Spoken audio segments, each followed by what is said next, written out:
अरे क्या हो गया है? हाँ भैया, तुम्हें करो भारत माता की सेवा।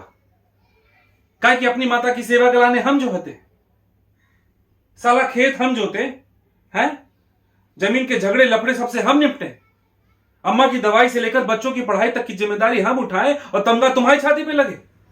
वाह, सारा गांव तुम्हारी वाहवाही करे कि भाई पूत हो तो सागर सिंह लोधी के जैसा हो। अरे भाई हो छोटे हमारे, हमेशा बेटे की तरह समझाए तुम्हें, इसलिए कभी रोका नहीं कभी टोका नहीं। पर जे मनमानी नहीं चलने देंगे, बता रहे हैं, कान खोल के सुन लो। पुरखों की जमीन है, उनने खेती गिराने दी थी, इसलिए खेती ही होगी उते। जे मंदिर वंदिर ना भैया हमारी समझ में नहीं आता, क्या मूर्ख लिखा है माथे पे हैं? मंदिर गिराने पुरखों की दी हुई जमीन दान में दे दे, वाह। और फिर उसी मंदिर के सामने कटोरा लेकर बैठ जाएंगे परिवार के साथ भीख मांगने। यही चाहते हो ना?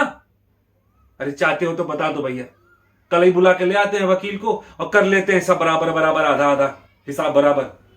बोलो, है मंजूर? है?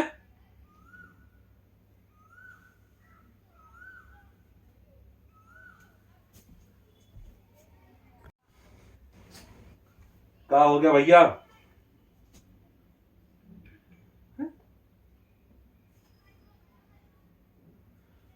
भैया तुम ही करो भारत माता की सेवा। काहे कि अपनी माता की सेवा के लाने हम जो होते हैं, साला खेत हम जोते हैं, जमीन के लफड़े झगड़े सबसे हम निपटे, अम्मा की दवाई से लेकर बच्चों की पढ़ाई तक की जिम्मेदारी हम उठाएं और तमगा तुम्हारी छाती पे लगे। वाह, सारा गांव तुम्हारी वाहवाही करे कि भाई वाह, पूत हो तो सागर सिंह लोधी के जैसा हो।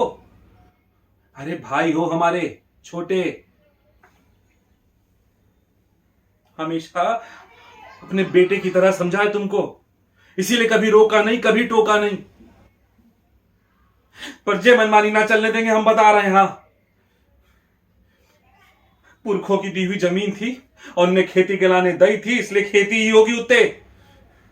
और जे मंदिर वंदिर भैया हमारी समझ में ना आते, क्या मूर्ख लिखा है माथे पे कि मंदिर के लाने पुरखों की दी हुई जमीन दान में दे दे, और फिर उसी मंदिर के सामने कटोरा लेकर बैठ जाए परिवार के साथ भीख मांगने। यही चाहते हो ना? अरे नहीं भैया, चाहते हो तो बता दो, कल ही हम वकील को लेकर आते हैं और कर लेते हैं सब हिसाब किताब बराबर, आधा आधा। बोलो, है मंजूर?